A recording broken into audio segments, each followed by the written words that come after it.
Brand Bengaluru ಹೆಸರಿನಲ್ಲಿ BBMP ತನ್ನ ಆಸ್ತಿ ಮಾಲೀಕರಿಗೆ ನೂತನ ತಂತ್ರಜ್ಞಾನದ ಇ ಖಾತಾ ನೀಡೋದಕ್ಕೆ ಮುಂದಾಗಿದೆ. ಆದ್ರೆ ಈ ಖಾತಾ ನೀಡಲು ಬಿಬಿಎಂಪಿಯಲ್ಲಿ ಸಿಬ್ಬಂದಿ ಕೊರತೆ ಹಾಗೂ ಇಂಟರ್ನೆಟ್ ಸಮಸ್ಯೆ ಹಿನ್ನೆಲೆಯಲ್ಲಿ ಈ ಖಾತಾ ನೀಡೋದಕ್ಕೆ ಖಾಸಗಿ ಕಂಪನಿಯ ಜೊತೆ ಒಡಂಬಡಿಕೆ ಮಾಡಿಕೊಳ್ಳುವುದಕ್ಕೆ ಚಿಂತನೆ ನಡೆಸಿದೆ. ಈ ಖಾತಾ ವಿತರಿಸುವವರಿಗೆ ಭೌತಿಕ ಖಾತಾಗಳಿಗೆ ಮಾನ್ಯತೆ ಇರುತ್ತದೆ. ಅಲ್ಲದೆ ಮುಂದಿನ 15 ರಿಂದ 30 ದಿನಗಳಲ್ಲಿ ಎಲ್ಲಾ ಖಾಸಗಿ ಸೇವಾ ಕೇಂದ್ರಗಳಲ್ಲೂ ಅಂತಿಮ ಇ ಖಾತಾ ಪಡೆಯಲು ಅನುವು ಮಾಡಿಕೊಡಲಾಗುವುದು ಎಂದು ತಿಳಿಸಿದ್ದಾರೆ.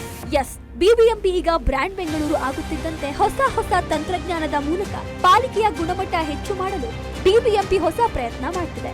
ಇದೇ ಸಾಲಿನಲ್ಲಿ ಈಗ ಬಿಬಿಎಂಪಿ ವ್ಯಾಪ್ತಿಯ ಆಸ್ತಿ ಮಾಲೀಕರಿಗೆ ನೂತನ ತಂತ್ರಜ್ಞಾನ ವ್ಯವಸ್ಥೆಯ ಖಾತಾ ನೀಡಲು ಪಾಲಿಕೆ ಮುಂದಾಗಿದೆ. ಬೆಂಗಳೂರು ವ್ಯಾಪ್ತಿಯಲ್ಲಿ ಸುಮಾರು 21 ಲಕ್ಷ ಆಸ್ತಿಗಳು ಬಿಬಿಎಂಪಿಯಲ್ಲಿ ನೋಂದಣಿಯಾಗಿದೆ.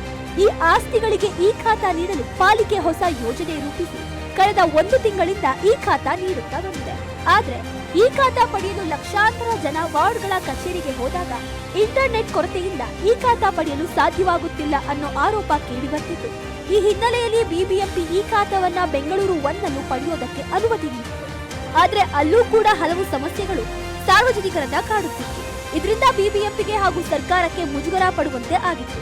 ಇದನ್ನ ಸರಿಪಡಿಸಲು ಬಿಬಿಎಂಪಿ ಈಗ ಪಾಸ್ಪೋರ್ಟ್ ರೀತಿಯಲ್ಲಿ ಈ ಖಾತಾ ನೀಡಲು ಖಾಸಗಿ ಸಂಸ್ಥೆಗಳ ಜೊತೆ ಒಡಂಬಡಿಕೆಗೆ ಮುಂದಾಗಿದೆ. ಇನ್ನು ಬೆಂಗಳೂರಿನಲ್ಲಿ ಸುಮಾರು 21 ಲಕ್ಷ ಆಸ್ತಿಗಳಿಗೆ ಈ ಖಾತಾ ನೀಡಲು ವರ್ಷಗಟ್ಟಲೆ ಬೇಕಾಗುತ್ತೆ.